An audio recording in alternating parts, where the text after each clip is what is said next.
Welcome. Tonight's program will dive deep into fringe knowledge of lost, hidden, and suppressed truths about the nature of our reality. The decoding process can be uncomfortable and at times frightening. However, you are not alone on this journey of understanding. Welcome to the Shadow Band Podcast.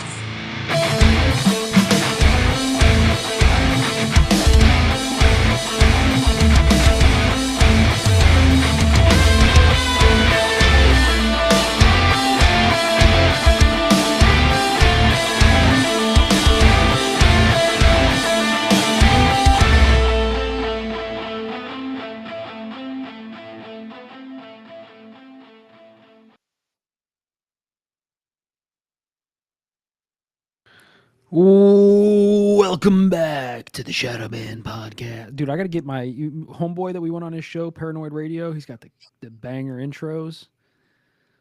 Yeah, dude. We got to get on that. Yeah. We got to work on it. There's so many things to work on, bro. I know. I don't even have the energy to do that anymore. We used to get into it like that. You know, we had like the different ads and stuff on there, and it just became a lot. Things just it's part of me is like, it's a shame, but at the same time I'm like, there's what are you gonna do? Something freeing about us just like winging these things every week, you know? Yeah. I don't like how podcasts have just turned into TV shows. There's commercials every 2 seconds. It's like the sound stage and everything's super produced, and there's people off screen and there's segments and all that. We're keeping it real with what a podcast actually was intended to be. Yeah. We're casting from our pods. Yeah, literally. So, I'm not hating. It is the way it is. Yep. Excuse me. So if you're watching, do the things like follow, share, subscribe, send it to your mom, whatever. Do those things. Find us on all the socials. We still need to upload that episode we did with Paranoid Radio. I will get on that. He did send me the file for that. So if you're listening, homeboy, I did not forget about you, bro. I just been busy. Tight. So I got a few things that we could talk about. You got anything before I steal the show? Well, we skipped a week. So, my brain's just been melting. So it's just been too much. I feel that. I just signed like 4,000 pieces of paper buying this RV. So I'm a little cooked, but yeah, I got a good one for you. What's up? Shout out to Jeremy from Infinite Rabbit Hole for bringing this to my attention. The germ. You're familiar with the 3i Atlas interstellar object? Remember we talked about that a little bit? I am. So NASA activated the Planetary Defense Network. I'll read the article to you. How many more millions a day is that? How many more millions a day is that? How many more millions? Probably a lot. I mean, it's a thing. Where's the link? I just had the link up. Pull up the article there, brother. I'm working on it, man. I had the link and then I closed the. Here it is. Okay. Pull it up, J-Mo. Daily Mail.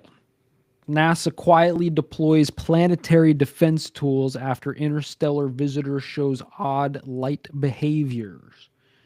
NASA has quietly made a major move to defend the planet after the mysterious interstellar object displayed more strange and unexplainable behavior. The supposed comet, dubbed 3i Atlas, has just been added to the list of threats tracked by a United Nations-endorsed group focused on planetary defense against near-Earth objects. The International Asteroid Warning Network The International Asteroid Warning Network works alongside institutions across the world that detect, track, and study near-Earth objects to assess potential impact threats to Earth. 3i Atlas is the first interstellar object ever added to this list, triggering a worldwide drill aimed at improving detection skills for space rocks and preparing Earth for a potential incoming threat. On Tuesday, officials with IAWN admitted that the object was causing unique challenges for predicting its trajectory and decided to add 3i Atlas to the Comet Astrometry campaign. Say that. Comet Astrometry campaign. That's a hard one. The object has displayed several unusual features that defy the typical behavior of comets, including an anti-tail, a jet of particles that points towards the sun rather than away from it. According to the release, scientists will be running a special training exercise from November 27th to January 27th. Telescopes and tracking systems around the world will focus on 3i Atlas to refine methods for pinpointing its exact location in the sky.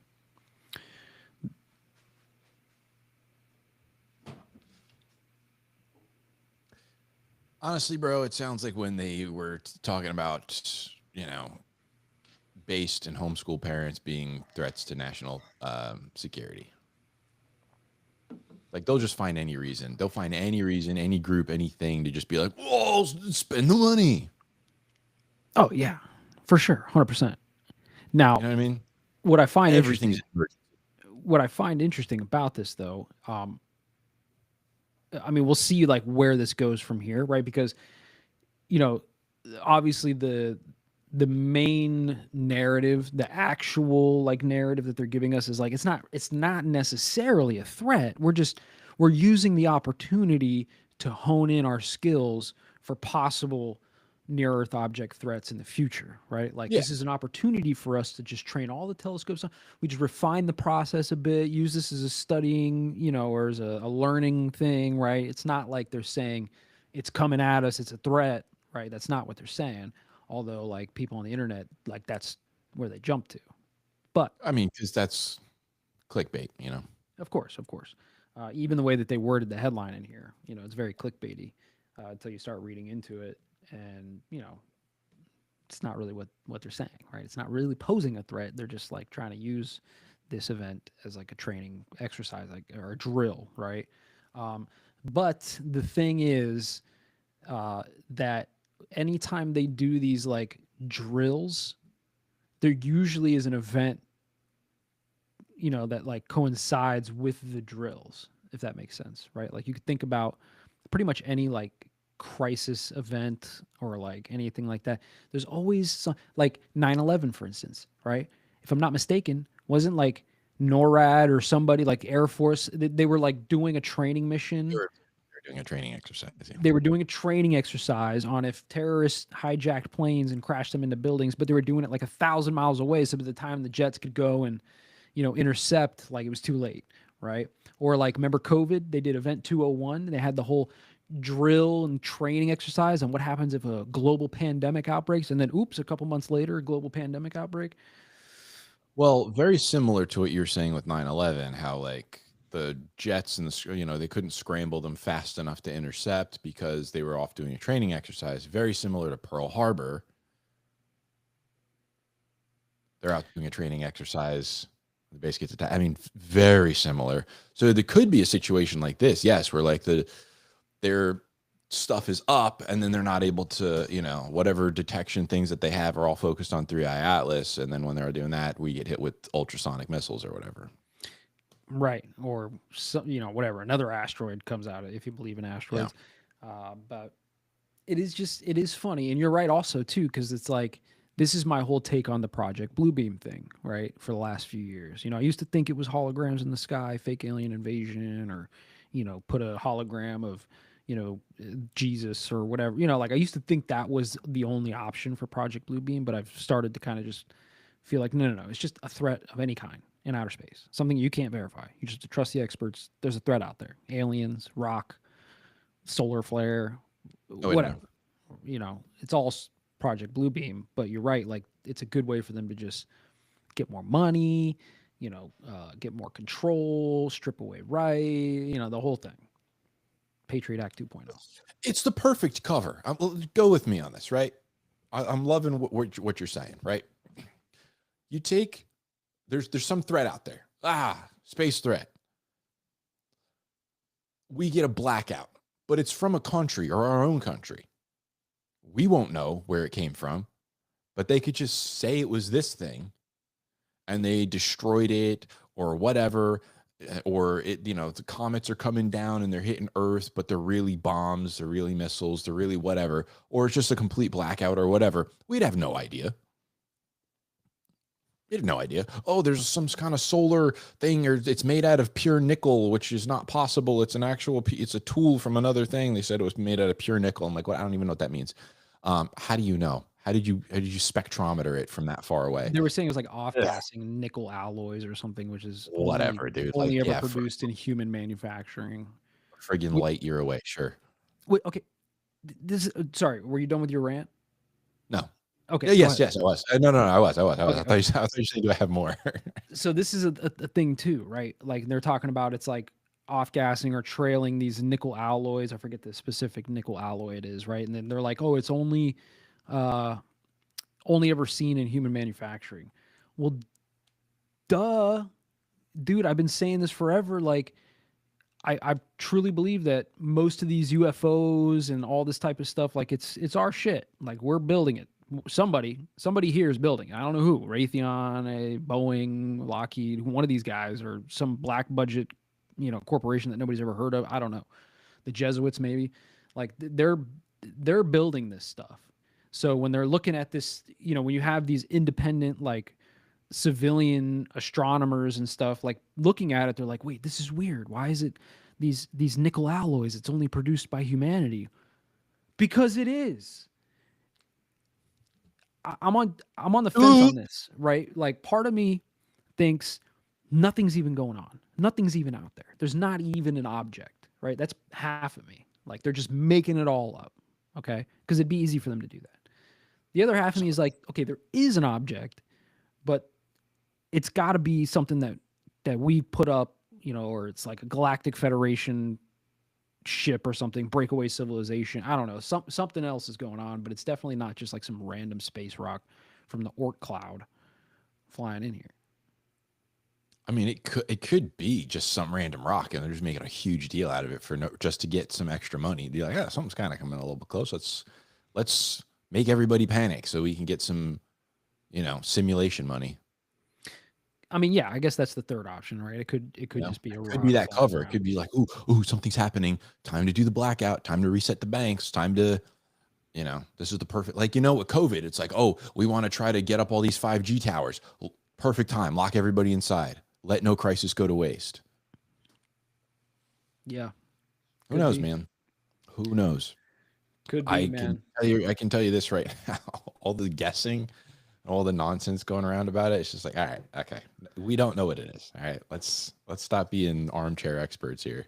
For sure. You know what I did find interesting? I saw a video, and who knows how accurate this is. I don't know, some short TikTok video or something I seen somewhere, and it was like this guy was breaking it down. He was like, look, man, if you think about the timing of this thing, and he was talking about the frequency of the Earth, right? I forget the exact frequency, 7 point something megahertz, whatever it is. And he's like, our bodies and our brains are tuned to the same frequency, right? I saw that. Yeah. And then he was like, this object is going to go directly behind the sun, right? And at that same time is like the sun's it's going to be at its highest frequency output, whatever the terminology is for that. And at the same time, the Earth's magnetic field is going to be at its lowest, thing. And like they were talking about like mass awakening, right? Like, oh, it's going to affect the frequency of the Earth, which is going to in turn affect the frequency of your brain. And like there could be like a mass consciousness shift because of this object. Maybe. I mean, that would be cool, I guess. We all wake up on whatever day that was, and we're all just like psychic abilities and or just can see through the matrix. Like, do the code. That would be sketch. People would lose their minds. People would want to go back in. Imagine if you just woke up that day and you were in the DMT world, but you didn't do any DMT. Oh, bro, that'd be crazy. Little DMT goblins running around. Dude, they're real. I've seen them. They're sketchy. I met the mother. They're sketchy. I like Alex Jones' take on the clockwork elves, the interdimensionals that you encounter on these DMT trips. A lot of people they give them like a positive outlook, I guess, or whatever. Alex Mhm. Jones is like, nah, bro. Like those are the demons. He's like, those are the ones that are like convincing certain people in academia and science and stuff to like develop the Lucifer's technology stuff and you know uh, what was the guy from the Manhattan Project? Atom bomb. Yeah, whatever, I forget his name, but like these people that come up with these like crazy inventions, it's like they're getting this information from these entities, and those are the entities Alex Jones is saying that you encounter on these psychedelic trips with DMT and stuff. And I'm like, that makes a lot of sense because anytime that I've allegedly done DMT, like those entities freak me out. It's not till you get to the other side of the DMT trip where you're like in a state of ecstasy and it's positive, but you have to like weed through the negative entities first. It's like sketchy. Yeah. Well, I mean, there's a video I saw. I don't think I liked it or anything. I don't think so. No, I didn't. Of how, like, why China and America have such a problem, or else there's such a fight over the microchip. And the guy was explaining what has to be done to make these. And I mean, just like we were talking about last time, we're like, how did they even figure out time so accurately? Let me just butcher it, but I'm going to explain it, and then you tell me how the heck somebody came up with this, right? So you've got the microchip. It is microscopic to begin with. There is nanoparticles that are dropped,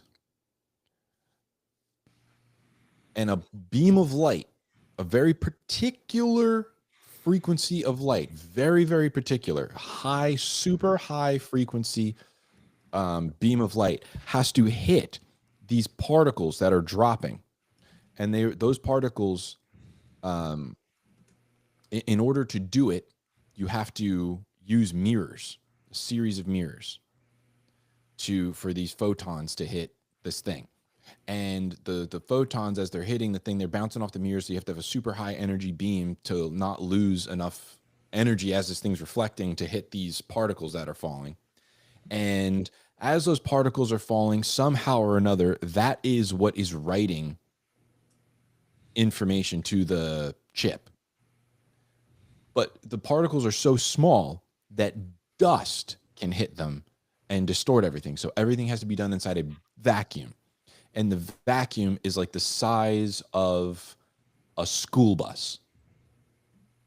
Just like this gigantic school bus size system, vacuums and compressors and everything, and then a super high energy photon beam hitting microparticles of whatever, these rare earth mineral to hit, and the chip is moving at like super fast speeds. So the guy was saying, like, if you were to macro this and equate it to like how precise everything has to be, he said it'd be like landing a jumbo jet over and over again with the deviation smaller than a human blood cell, over and over and over and over and over again. That's how precise this machine is. Somebody just came up with that? There's no way. So here's something. Check this out. Give me a second. Let me get to this. Like, it's ridiculous. Okay. So the guy's name who invented microchips, Jack Kilby. Okay. His name is Jack St. Clair Kilby.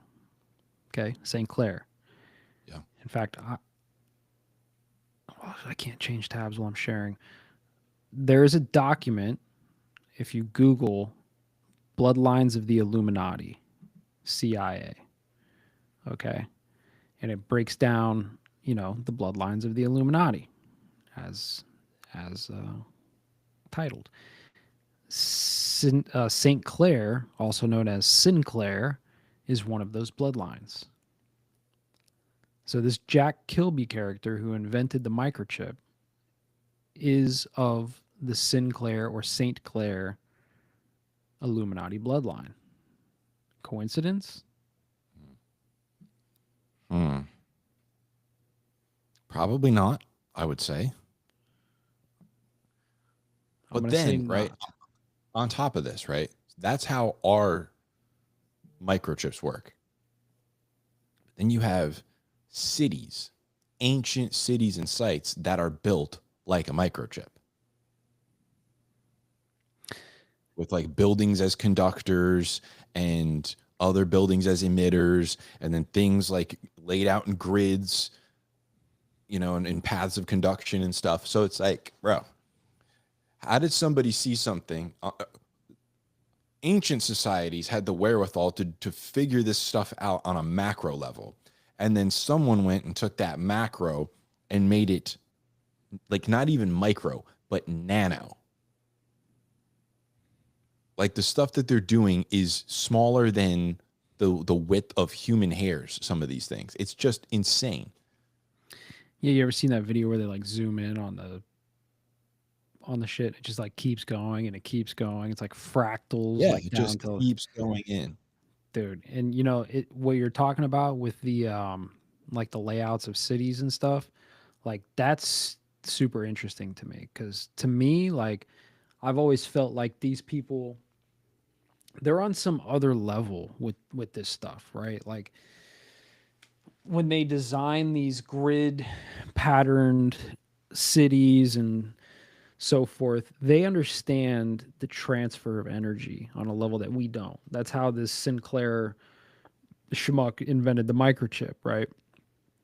He had an understanding of the transfer of information and energy with these geometric shapes, and patterns and whatnot, right? And those are the same people who developed, you know, what cities would be like, right? And this goes back like thousands of years, right? Like you could see like, you know, ancient Roman cities were laid out this way, and you know, just going back.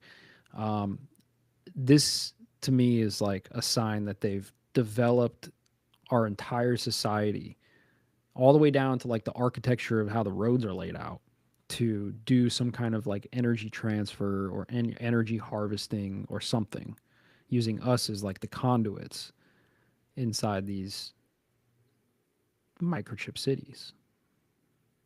Yeah, there's something to it. There's definitely something there. It could be. It could definitely. I mean, it could definitely be that. There's some, and you know, when you think about like how the Nazis were into like all the occult stuff, and they're the ones that developed like the modern highway system and stuff, and then like we went and saw all that, and we're like, holy crap, and then came back over here and started making it after, you know, Operation Paperclip. And we start making our highways like their highways and our space stuff like their space stuff and our secret stuff. You know what I mean? It's like all of a sudden, all that stuff has a lot of influence. And then we get the microchip. We took their occult people over. And then all of a sudden now we start getting like hyper modernized. Like we were already ahead of the curve in a lot of things, but they were getting even more ahead. That's that German engineering and all that stuff. And then so we bring their guys over, and then all of a sudden now we're on top. Yeah. I mean, what is that? Well, it's definitely like, that's what I'm saying. Like they're on another level with this like occult stuff, right? It's not just like on the level where you can read about or understand, or like you're not going to become a Freemason and understand like, or be told about the energy harvesting in the cities and things like this. This is like a whole other level, like a layer that's like way above anything that you can fully like research. I think it's just more speculation type thing from our perspectives, but they're on that level. Some of these families, some of these bloodlines, like they're on that level, and they've been on that level for thousands of years, right? Like they understand this stuff on just a real deep level. And it's just interesting to me because if you look at like a lot, like not a lot, but some of the ancient cultures, like they were building like spherical areas and things like that. So if you look at like Göbekli Tepe, like it's not square rectangle grid pattern layout, it's like spherical layout, right?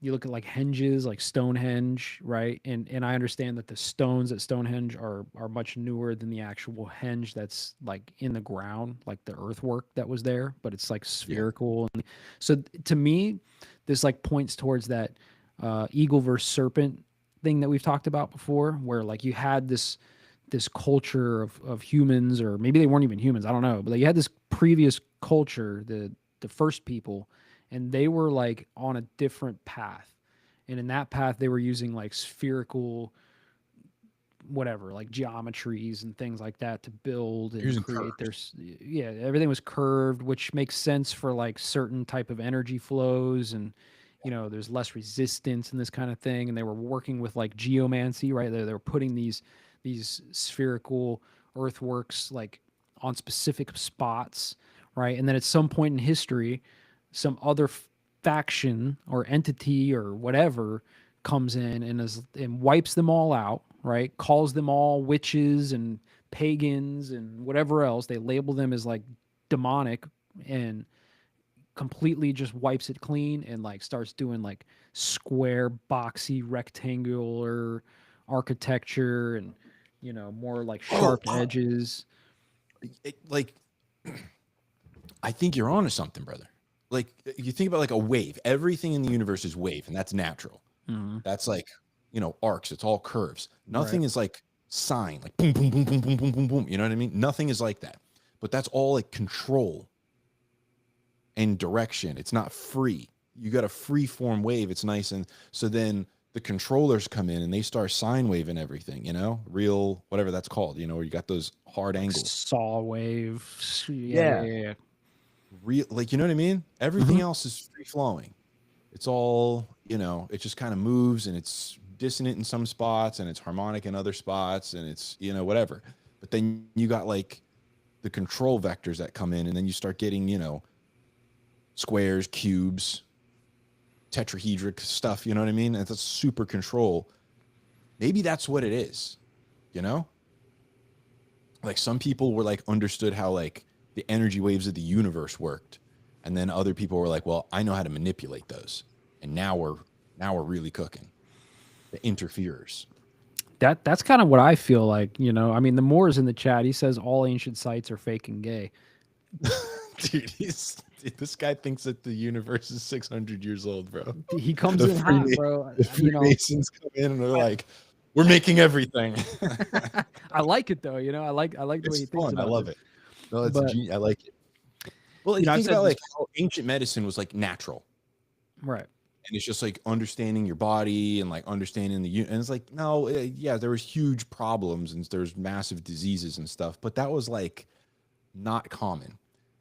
Natural cures, you die when you die, whatever. And then the control people come in and they're like, vaccines, manipulate the DNA, telomeres and all this kind of, it's like real, not natural anymore. Yeah, it's like super Births analytical. or natural. Yeah. Take a friggin' tincture and a friggin' baby comes out and he's an absolute unit. You get Vikings and stuff. And now it's all medicine and needles and injections, and then you have autisms. Yeah. I mean, that's kind of where I think, I mean, I've said this before, right? Like I personally choose to believe like the timeline of humanity is like hundreds of thousands, if not millions of years old. And I like to fantasize about, advanced civilizations, a million years ago, building crazy stuff. Like to me, that's just fun, right? I got no way to prove that. The more could be right. All these ancient sites could be fake and gay. The earth could be only X amount of years. The Masons might have just poured concrete to build the pyramids. Maybe. I'm not even knocking that because I don't know enough to knock it, right? But I just choose, and the thing is like I'm aware that I'm doing this, right? Like I actively choose to just, it's like a fantasy, man. Like I like to think that the Lord of the Rings is real, and you go back far enough, and there was dragons and hobbits and wizards. It just seems dope, but maybe he's right. Could be. But you're definitely, you for sure are like hitting a note, dude. I think that things were like curvy and wavy, and then some group, some family, some bloodline came in and started squaring everything off and manipulating, directing everything and making it real choppy and everything's like that. There's natural and then there's unnatural, and the unnatural is just like, oh, what is that? I don't like that. Yeah, and there's so much like iconography. Is that the right word? Iconography. Yeah. I don't know. My brain's melted today. But anyways, there's a lot of that shows like this eagle taking out the snake, right? It's on flags, it's in statues, it's in religious texts, right? Like there's all of these. We've talked about this before, like even in the Bible, right? Like the angels typically are depicted with like eagle wings, essentially, right? Like angelic eagle wings, and like who's the bad guy? He's a snake, right? So there's a lot of this like eagles versus snake thing going on, and I don't really know what it means, but when I think about this kind of stuff, that's what I'm thinking about. I'm like, damn, bro, like they came in, man, and they jacked everything up. They tweaked it all and made it analytical and, like you said, sine wavy or whatever, right? Like everything's just abrupt and sharp, you know? Yeah, it's something. There's something there, man. There's something there. I know the full deep, but you're on it, dude. That's it. I've never thought of it like that, bro. That's crazy. Yeah, that's crazy, man. Wow. You know what also is interesting? Are you familiar with what's his name? Terrence Howard? Terrence Howard? I am familiar with Terrence Howard. Did you see like his presentations? He's done a few. He's done like Joe Rogan and like a few other podcasts where he kind of talks about some of his theories and stuff. You ever seen that? Yeah, I've seen him. I like many of them. I like his numbers thing too, where he's talking about like 8 is the opposite of 9 or something like that, or like the yeah, whatever. He's got some stuff about numbers and how they work on like a whatever a 9-sided polygon is. Let me 9-sided octagon. I'm gonna try to find this picture here. Some of his stuff with math is like not too great, but I do like some of his other stuff. That's not what I wanted to do. Here we go. Open image, a new tab. Here we go. Image, a new tab. Share. Okay, so we're all familiar with like the periodic table, right? We know what that looks like, and it's a box with boxes inside of it, right? And it shows all the elements and all that stuff, right?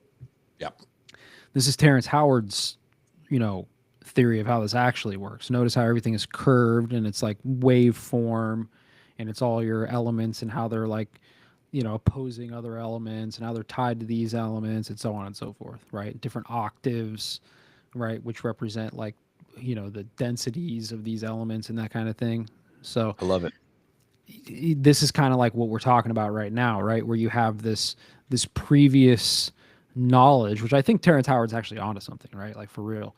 For real on this. Yeah. This is what I'm talking about. Like I'm all on board on this. Yeah. And it's very free flowing, curvature, waveform, blah, blah, blah, blah, blah, versus your typical like square, boxy elements, periodic table situation, right? And that's just like an example of the add an atom and now it's this, add a proton and now it's this, it's like maybe not 100%, right?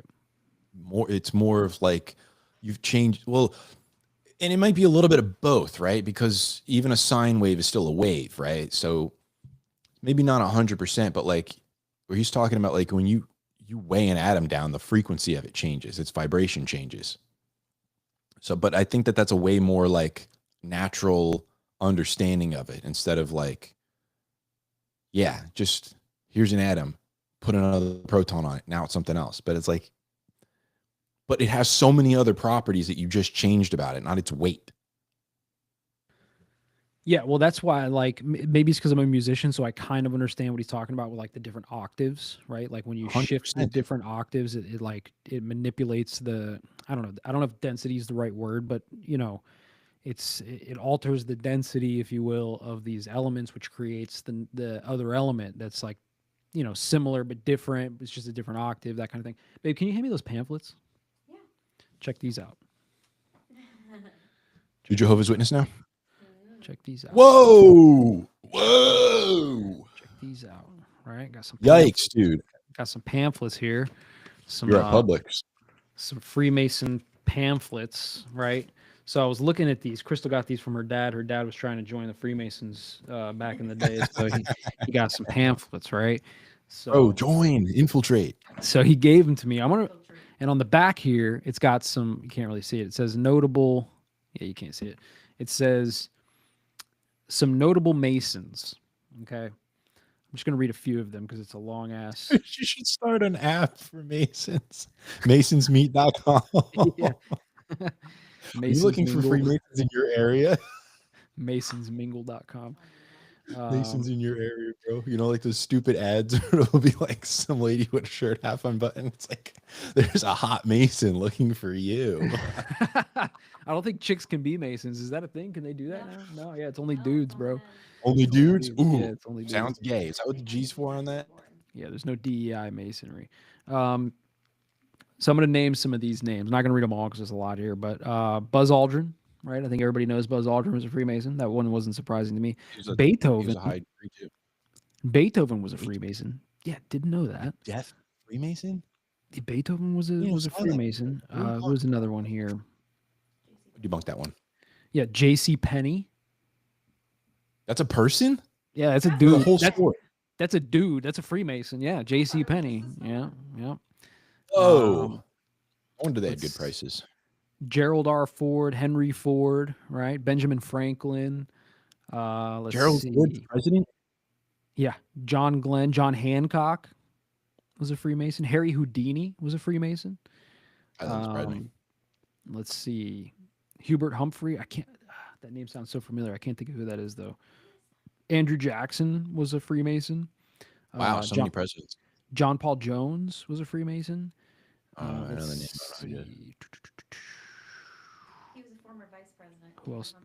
Who else do I recognize on here? James Monroe. Mozart. Wolfgang Mozart was a Freemason. Amadeus, bro. Dang. Arnold Palmer was a Freemason. Wow. Yep. Let's see. Will Rogers, Theodore Roosevelt, Franklin Roosevelt. Teddy? Yep, Teddy was a Freemason. Dang, man. Let's see. Harry Truman. George Washington was a Freemason. Thomas Watson, right? Isn't that the guy who invented the light bulb? Yeah. Yeah, it was. Watson. No, that's Sir Isaac Watts. Oh, was it? Am I tripping? Yeah. John Wayne was a Freemason. John Wayne, not John Wayne Gacy, John Wayne. John Wayne. Wow. Yeah. So there's some notable Freemasons for you guys. That's crazy. Interesting pamphlet for sure. I mean, they're kind of honkied out though, aren't they? A little bit, it would seem, A lot right? of whites. A lot of whites for sure. A lot of whites. They're good whites though, dude. That's some of our best. What do Freemasons do? The Masonic experience encourages members to become better men, better husbands, better fathers, and better citizens. The fraternal bonds formed in the lodge help build lifelong friendships among men with similar goals and values. You know what this sounds like, bro? Have you played Helldivers? Yeah. Sounds like some Helldiver shit. Sounds like a good treatment, dude. Yeah. You know? Anyways, I just thought that was They are some trying fun. to diversify though, man. When I'm driving around, when I was driving from like South Florida every day, every single Dodge Charger I passed, which obviously has a black person in it, had a Freemason bumper sticker on it. I see them all over the place. Listen, All over the place.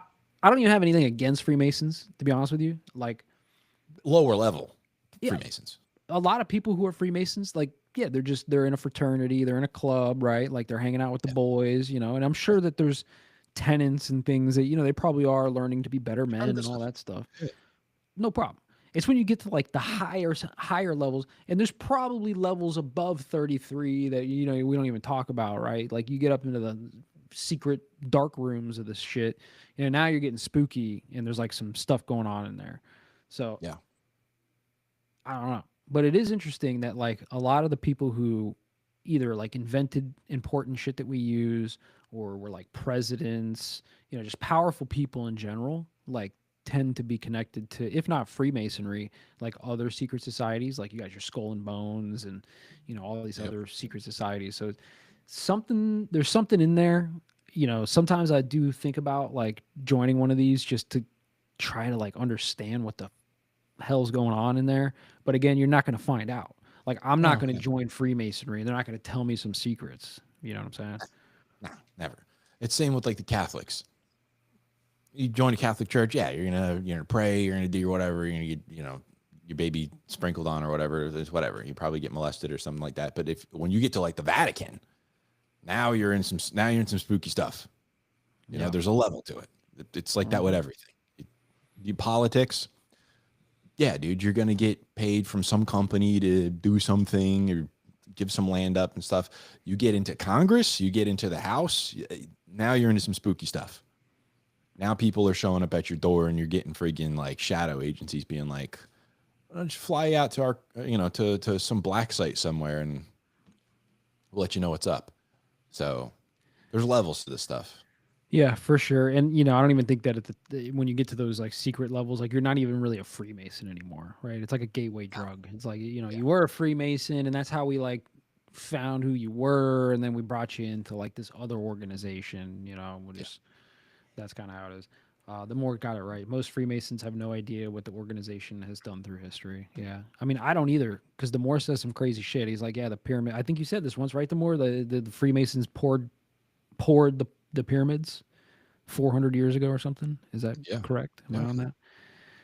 Because there's it's like this with a lot of things, right? If you're in the music business, once you get up to the top and you're at like some head of some label or some big writer or some big producer, you're not really part of the label anymore. You're part of this other thing, this behind the scenes thing. Same with my kids are doing jujitsu and stuff, and so I'm talking to the teacher or whatever all the time, and I'm like, what's above a black belt? He's like, there's like a black red kind of belt, but he's like, when you're up at those levels, you're just part of a group. You're just like, you're part of a family. You're like part of the Gracies.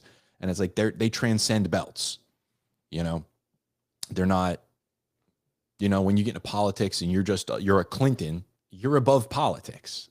You know what I mean? If you're some sheik somewhere, you're above the class system entirely. There's just an entire other wave that you're on where nobody's enemies anymore. Now you're all just kind of like managing things from and you can get into those levels. I'm sure that, I don't know, Elon Musk, the Musks, his father was into some stuff, or grandfather was into some stuff. So maybe he was like on a lower level and then was able to get up to the next level. But he's not a Republican. Right. You know what I mean? He's not an American. Yeah, that's for the plebs, dude. That's for the plebes. He's on another level. Him and his line are going to transcend that. So, so you've got like Jesuits and you've got Freemasons, you've got Skull and Bones, you've got all kinds of ancient stuff we don't even know about, Babylonians that are still around. There's ancient things that are around, and they're operating at like the top level. You'll never know about. Yeah. You'll never get. Your kids might get there if you like really bury them in this stuff. The Moore says, yeah, the Freemasons built most of these ancient sites, correct, 16 to 1700s most likely. Interesting time period, because that's apparently like when these mud floods happened, or mud floods happened right after that. So there might have been like a wiping of history and a rewriting of the timelines. And so you might be onto something here. Ancient Egypt is a reflection of America. The founding of America was about the same time they built the sites in Rome, Greece, and Egypt.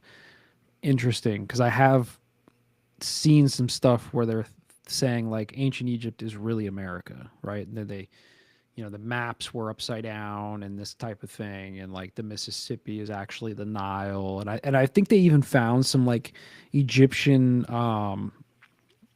like stonework. Canyon, bro. In the Grand Canyon, yeah, but like not at the mouth of the Mississippi River in the Gulf somewhere. They found like some Egyptian stonework. Yeah. Yes. Oh, you know what? They found down in Mexico somewhere, I think. I forget which country it is. I'm pretty sure it's Mexico.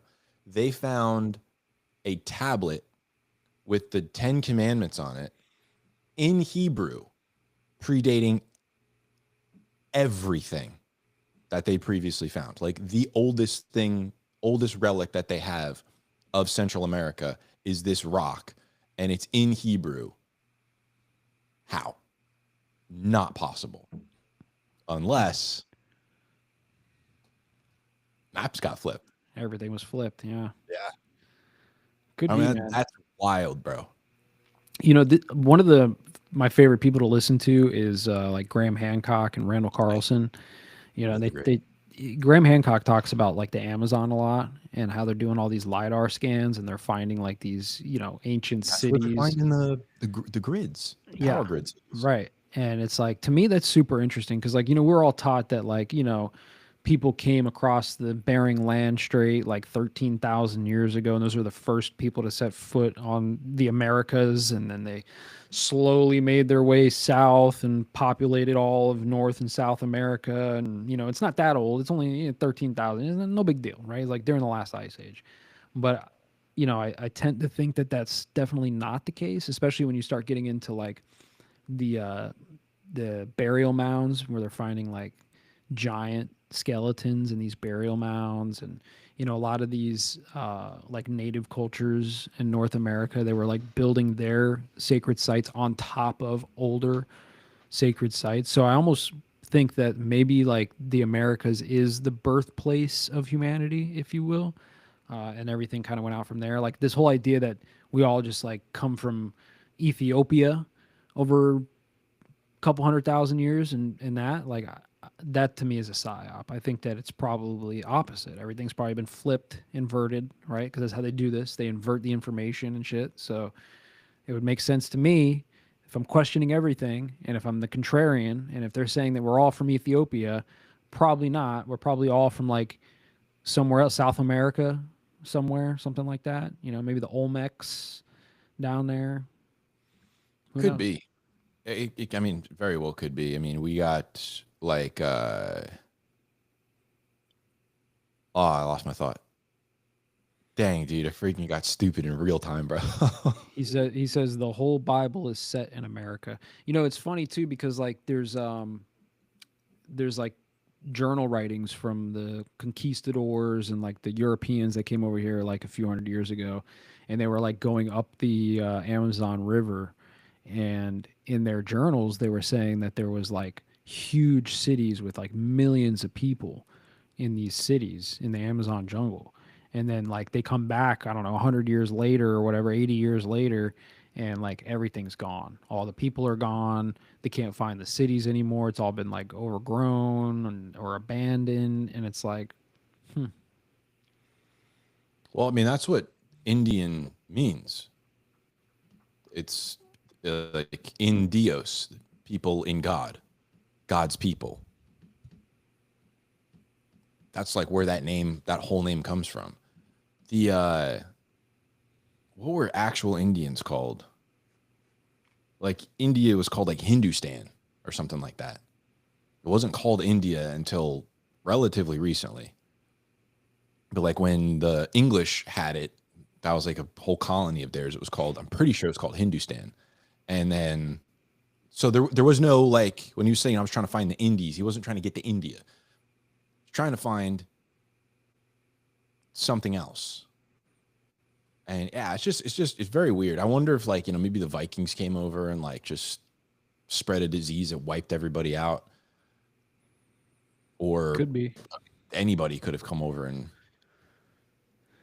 Could be. I mean, they could still be there too. That's the other thing that I don't think a lot of people think about is, you know, the Amazon jungle is so dense, bro, and it's so big. And then like they're finding these massive caverns around the world that are like miles and miles of just like huge underground caverns that have their own ecosystems and their own precipitation and stuff going on inside. Have you ever seen some of these?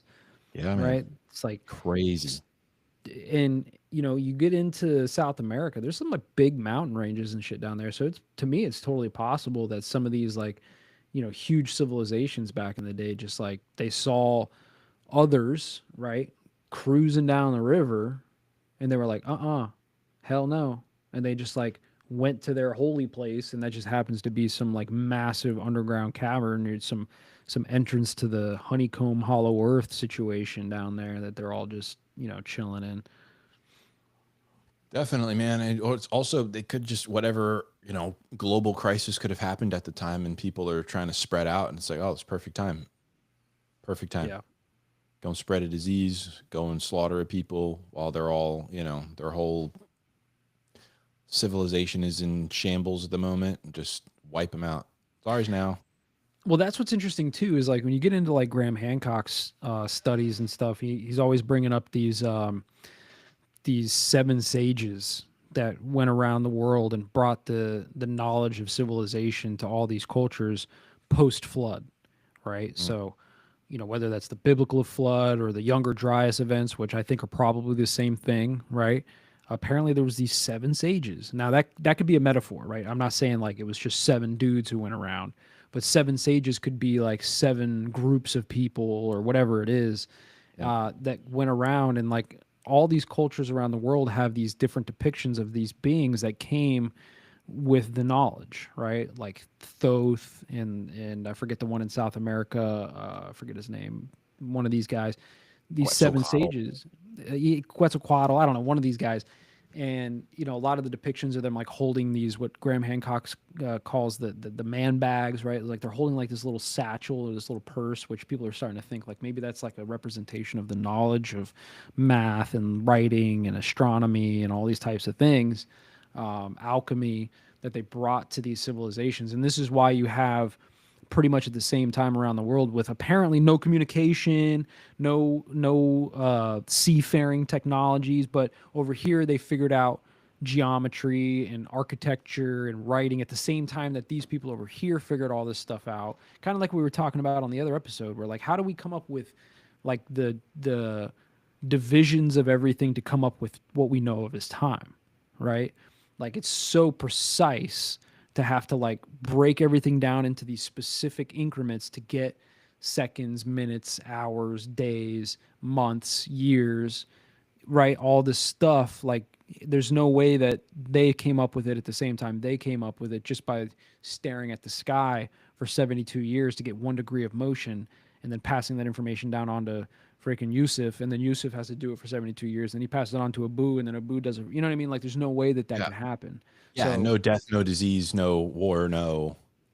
It's like what 72-year period went on with no war? right. So With then no it makes battle.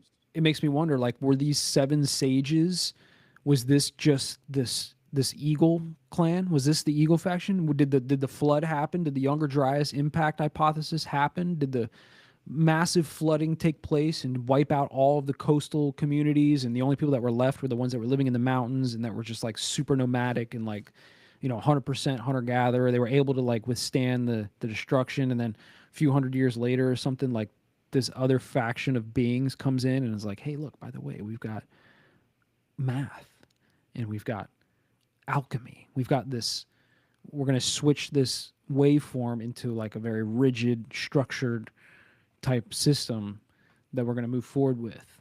So Yeah, it's possible. I mean, like when the Bible talks about the flood, there's Noah and his 3 sons and their 3 wives, and so they have all of that Book of Enoch knowledge, that 2,000 years of we don't know what happened, right? And if the more is incorrect and the pyramids were built prior to the flood because they with the water erosion, whatever built those, they were there when they got built. So they have pre-flood knowledge. And so all of that weird spooky stuff, they're the ones that live right after the flood. So everything everybody knows from then on is whatever remnants they have of pre-flood breakaway civilization stuff. So this is where you get like Nimrod, who just dives right into all of that arcane, ancient, you know, the Watchers stuff. He starts getting in all that and building their giant Tower of Babel thing. And so, you know, and so the knowledge is like very, very, very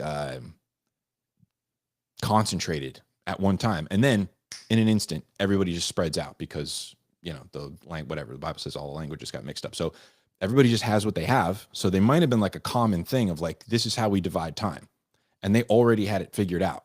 And then the groups break off. So that makes sense in that instance. It's like, this is how you can get that, which is just like, I give the Bible a lot of credit sometimes because I'm like, we have a modern day issue, right? We're way after the fact. We're like, how did everybody know everything at the same time? And then this book that was written way long time ago that was like translations of translations, all this crap, has an answer for it. I'm just like, dang, dude, this book friggin' never ceases to amaze me. But yeah, it's like if they knew how to divide time, they would have told everybody how to divide time, and that would have went with everybody's languages to everywhere else. But I think Graham Hancock is like kind of there. Whatever happened, asteroid hit, broke because there's also like hollow earth too, right? The Bible says that there's a deep in the earth and waters sprung up from the deep. Now we find all these caves and these huge, like massive caverns, and there's no, the hollow earth isn't real. What would you call that? Honeycomb earth? Okay. Yeah, I mean that's probably more You know what I mean? accurate. Yeah, Yeah. that's probably more accurate. But I mean, we've talked about that before too, right? Like Yeah. there is an ocean beneath the ocean, right? Like if you go down, I forget the number. If you go down through the crust, 400 miles, I think is the number.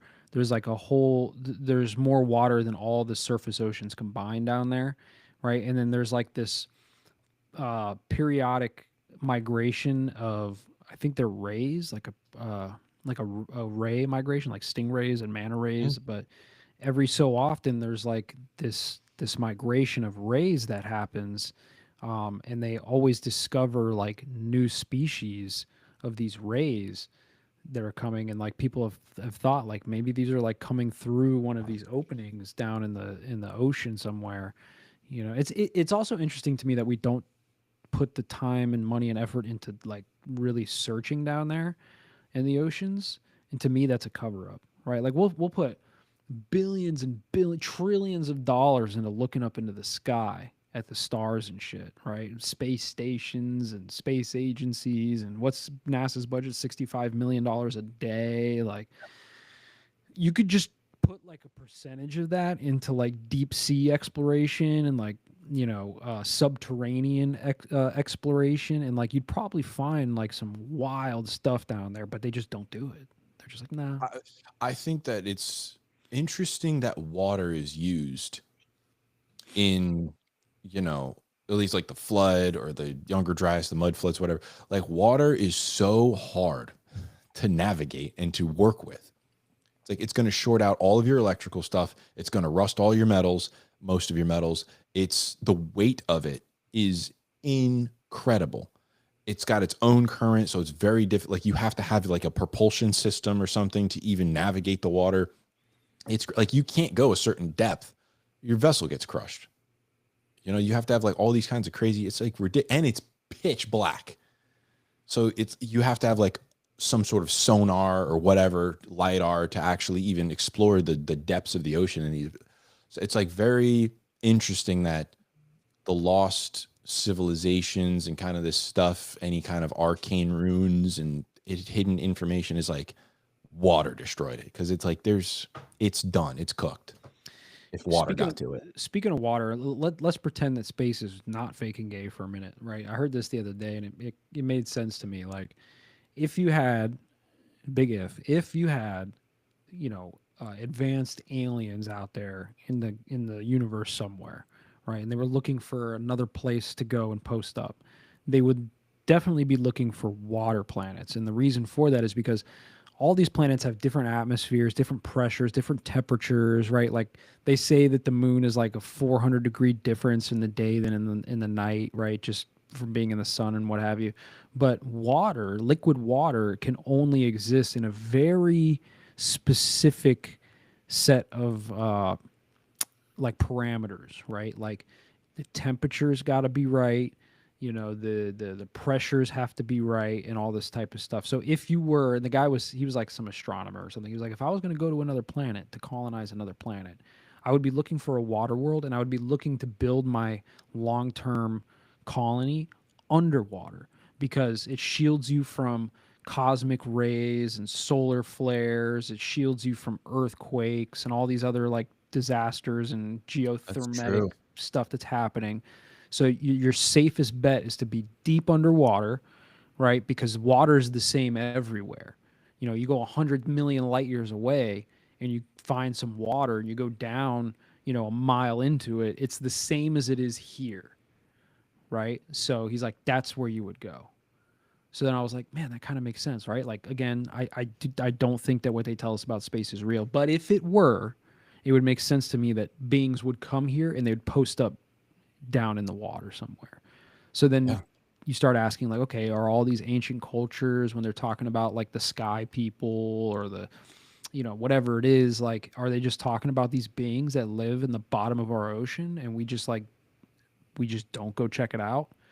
Because they Well, know. that's what that Dagon thing is, like whatever that entity was, like a fish guy that Yeah, comes out with fish. all this knowledge about like the stars. It's like, okay, some astronomer, this is what really bugs me about the scientific class. Some astronomer can go and postulate that and be like, if I was some star, you know, traveler, I would look to be in the water. But then the African tribe that's like, yeah, this star traveler was in the water and would come out and tell us about the stars. That's how we know about Sirius C. You can't see it with a telescope, but it's there. And people are like, no, that's not true. It's like, all right, dude, put the guy in a lab coat and give him a NASA badge. And all of a sudden now he's like, oh, interesting. Oh, let's write a paper about that. Same story. Experts, bro. Trust the Same experts. story. Yep. There's definitely something with the water, and like, you know, there's probably maybe not hollow earth, but like some honeycomb earth, massive cavernous earth. The crust is probably, we did you know, light spectrometry or spectrum, whatever it's called,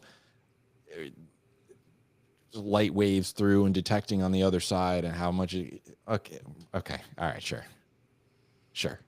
So you know what the earth is made. Sure. Okay.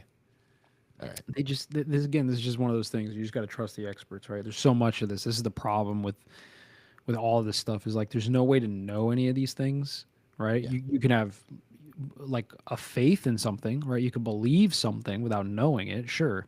But there's no way to verify so much of the stuff that we just like take as truths, right? Like viruses, gravity, right? Like what's going on in space, right? Like how does this work? How does that work? Like there's no way to verify that shit.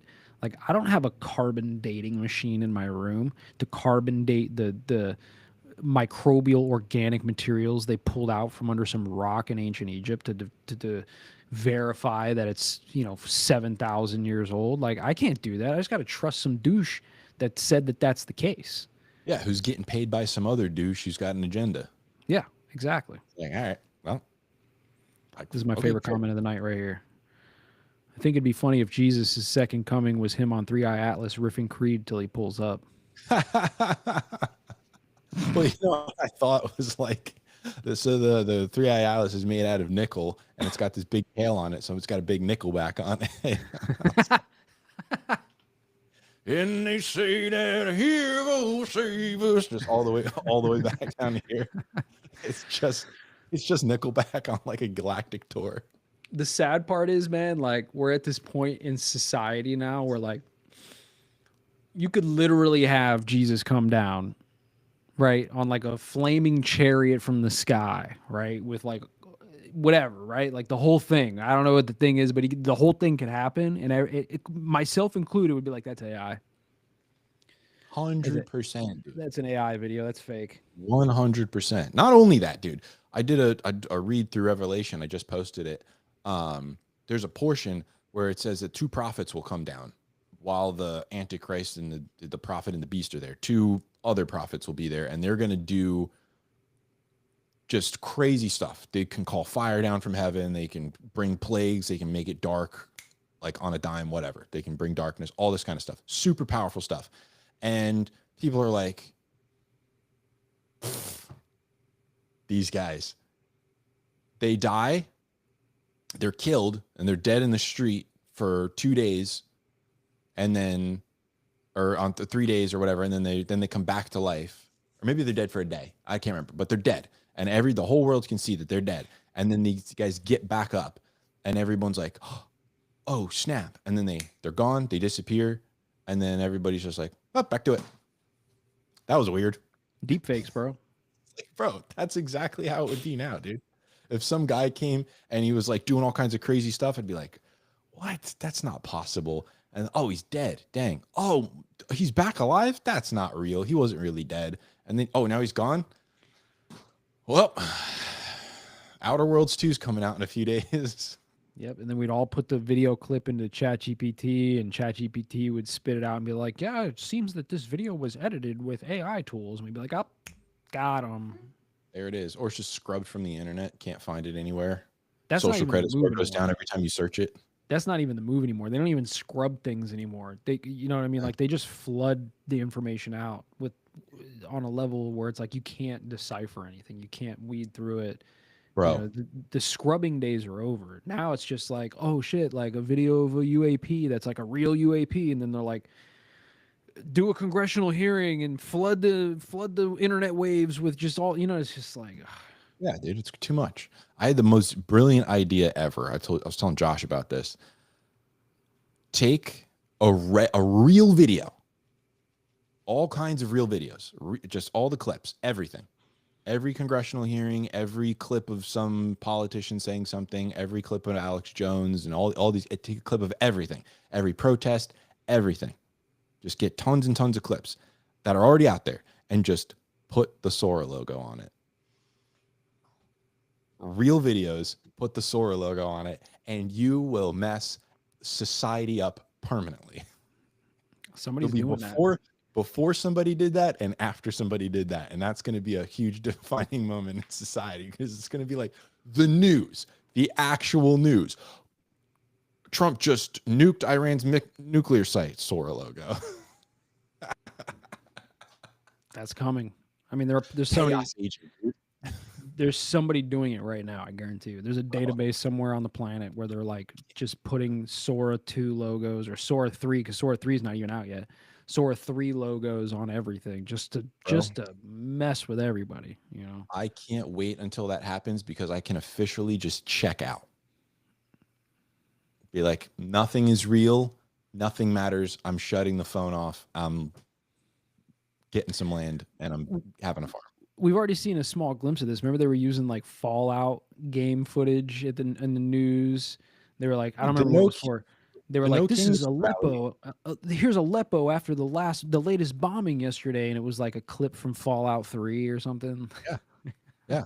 They said that the No Kings protest or whatever that was going on was like, look at these millions of people turnout, but it was some other protest from 2017 that they were using as the. Wasn't even that. I'm like, oh, geez, man, they're doing it again. It's just a matter of time before, you know, the friggin' right wing starts doing the same thing. Like, look at the voter turnout. Look at the, you know, the procession for Trump as he enters, or look at all the support for JD Vance. It's like, it's not that. That was from 2024. They're gonna break the simulation one of these days doing this type of thing. Like It is too much. Something's gonna happen. They're gonna use like a piece of footage, like you said, that's either fake or like another thing, and like it's gonna do something to the mass consciousness of humanity, and it's gonna break the simulation. Like it's gonna be probably something super obvious. You know, they're gonna take like a clip from something that everybody is familiar with, and they're gonna try to blast that out around the world as like, oh, like 9/11 like maybe this 3i Atlas thing, for instance, right? Oh, it turns out it is a threat. It's coming, right? And like, it's going to be like a clip from fucking Independence Day or something that everybody's just familiar with. And we're going to be like, wait a minute. And it's just going to break the simulation. Yeah. Could you imagine they show the clip where the White House blows up? Like, because none of the Gen Z or boomers or whatever are alive anymore. And all the freaking, not Gen Z, all the Gen X guys and boomers are dead. And it's just like, whatever millennials, they're not even watching anything anymore. All the Zoomers are like, oh my gosh, freaking this flying saucer blew everything up, and Will Smith is going to save us. I was going to say Will Smith's on there. Like, a hero saves the day, and it's like Will Smith. Will Smith smoking a cigar. That might actually happen, dude, because if you remember when the AI videos started getting like really spooky, it was Will Smith. Will Smith was the guy. Smith, man. It Yeah. was. Yeah. I'm telling you, man, once somebody just starts dropping Sora logos on everything, they're going to have to clamp down. Like there's going to be like some kind of digital ID footprint thing that goes on everything that systems are going to have to put in place to say this is not an AI video, regardless of whatever logos are on there. They're going to have to do it. Everything is going to have a footprint, some kind of digital ID on it. Everything. Yeah, the only way to escape that is like solar flare or like global EMP disaster where like all the electronics just get fried and like we're just back in the Stone Age. Or they just take it away from us. Or they just take it away. Well, I don't think they There's could like, do you know that. what? You can't use ChatGPT anymore. Nope. There's too many like decentralized servers and like things like Yeah. that. I don't think that they could do that. I think the only way to fully escape the digital gulag that we're like moving towards is like it has to be just a complete outage, right? And again, like they could just say it was a solar flare, but really it was like a fucking satellite that just hit us with a directed energy weapon and just nuked everything really. And it's like, oh, solar flare hit. Sorry guys, like. If you got your ham radio, you can hear this broadcast. If not, you're just freaking out because you don't know what happened, you know? Well, some guy in the UN was just warning a bunch of people to like get batteries and a radio and water because there's going to be outages. And They've been saying got to this for survive. so long, bro. I've been waiting. I'm not waiting for it like I want it to happen, but like that's been the thing for ever, bro. For like 20 years, man. They've been saying like, oh, we're just, you know, if the terrorists just hit 3 of the substations, like we're all screwed. And it's like, I remember hearing that for the first time a few years ago, and I was like, oh shit, that's sketchy, bro. Like, there's a substation right here, and nobody's protecting it. Like, this is gonna happen tomorrow, and it's like, okay, well, they prime you to suspect an enemy, right? So, China has all the malware in our systems. yeah, they developed all the chips that are in all the grids, and yeah. So it's like when the power goes out, everybody's gonna be like, oh, it's China. Oh, there was a missile strike. When really, friggin' douchebag over there just shut everything off. Larry Fink was like, cut it. Peter Thiel was like, cut it. Supercomputer's ready. I'm working on getting off the grid. This RV is step 1 for off-grid living. It's going to take me a little while to get there, but like I said before we started recording, we're getting a compost toilet. We got some solar panels. I'm gonna get some more solar panels. You know, gotta buy a piece of land to put it on, and then get one of those big water cistern capture system things. You know, so I'm just collecting Dude, I want rainwater. to build a catchment system so bad. Get a washer and dryer so we can live off grid. On We don't need a washer dryer. We need the little bucket with the pedal on it. You just step on the pedal a bunch, and it spins your shit in there. And who's gonna be washing these clothes? Not me. It ain't me either. Not me. We'll get slaves. Get down to the river, dude. Get an Elon bot. They'll do it. Those are gonna get fried in the fake EMP solar flare. Oh, put a tinfoil hat on him. Give him a crystal necklace. Protect you. Give him an EMF blocking necklace, bro. Hell yeah, dude. An EMF blocking necklace and some David Goggins goggle glasses or whatever they're called, so it doesn't fry out his little, sight receptors. David Goggins goggle glasses, dude. Let's go. All right, dude. Well, good episode. Thanks for watching. Find us on all the things. Follow all the things. Share all the things. Clip our videos, and we don't have time to do it. Yeah, clip it. Send Somebody it. make money off of us, man. Just seriously, clip our stuff, dude. Yeah, literally. I don't know what you guys are doing, man. Like, you see these nerds out here, they're just making like 50 grand a month just doing clips of content creators. Like, We're literally telling making you, it for you. dude, we're doing the content. All you gotta do is just get freaking Opus clips CapCut or or whatever. whatever, Opus clips, and just clip it up, send it out, make a YouTube channel, make yourself a shitload of money, and that'll drive some people over to listen to our garbage conversations, and then everybody's happy. It's a Everybody win-win. eats. Everybody's happy, guys. Do us a favor, man. Contribute. We're making all this content. I'm sitting here stressing myself out, looking at all this crap all the time. Help your boys out. Yeah. Boys out. All right. All right, boys and girls. Bye.